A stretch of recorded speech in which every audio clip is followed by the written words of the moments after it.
Hi everyone. Before we begin this video, we'd like to give a big thank you for your love and support. Here at PSYCH2GO, our mission is to make psychology and mental health more accessible to everyone. Do you feel like no matter what you do or where you go, there's an unexplained feeling within you that you're not good enough and a total failure at everything? Even when you've achieved something or are given love and affection, you can't help but brush it off because of the self-loathing voice within you that tells you, who do you think you are? You're nobody. Do you think all this could be because you hate yourself? If so, here are 7 common reasons why you might feel that way. 1. You had a bad childhood. Growing up in a toxic home environment and living with a dysfunctional family can be extremely damaging to a person's mental health and self-esteem. Usually, toxic families are either too strict and controlling or indifferent and neglectful. As young children, we can't help but think that the reason behind this is our faults and everything our parents do are right. We look up to them. We grow up wanting their love, attention, respect, and approval. And the more it's denied, the more we desire it. Want to know more? You can watch our video titled 8 Ways Your Childhood Affects Your Lifestyle. 2. You had a rough time at school. Were you ever bullied by anyone? Do you struggle to fit in and make friends? Social crises like these can cultivate feelings of shame, self-doubt, and self-hatred. You'll start to ask yourself, why is this happening to me? And why don't people like me?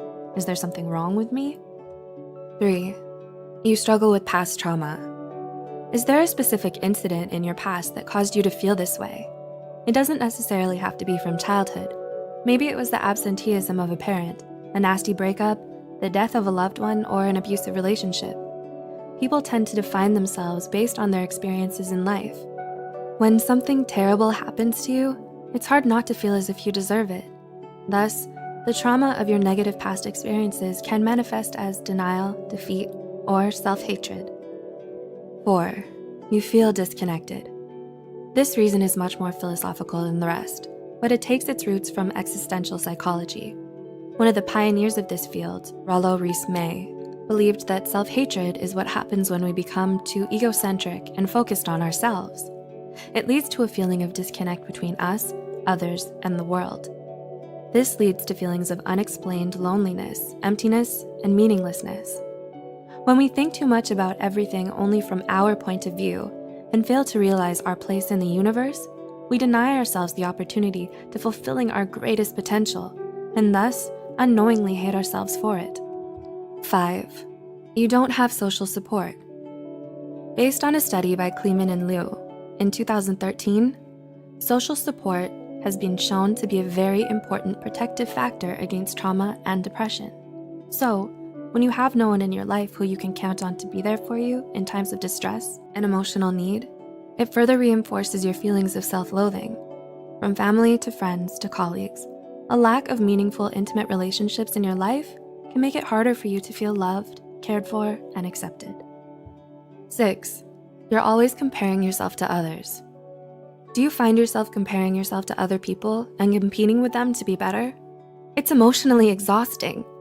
The unhealthy need to feel superior to others and setting unrealistically high expectations for ourselves only makes us feel worse about ourselves when we fail to measure up to them.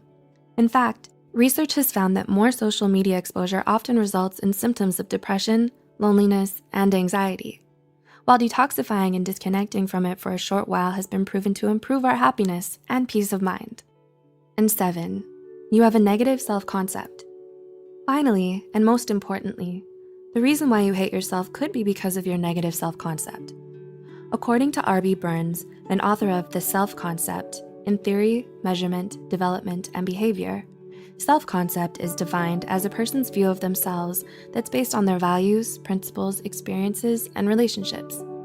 When you choose to define yourself according to the bad things in your life, be it traumatic experience, dysfunctional family, or mistreatment at school, you're internalizing all the negativity and convincing yourself that you're a terrible person. In focusing solely on the ugly parts of your life, you discount all the good things about you and all the wonderful things in your life. You're allowing all of those horrible things to have power over you and dictate how you feel about yourself. Does this sound familiar? There's no quick fix to overcoming your self-hatred, especially if you've been struggling with it for a long time now. feelings of insecurity don't just disappear overnight. But the good news is that we don't have to resign ourselves to such a miserable fate, because with time, hard work, and dedication, it gets better. The first step to the road to recovery is to understand the reason why you hate yourself and to come to terms with it. Do you relate to any of these points explained in the video? What other reasons did we miss out on?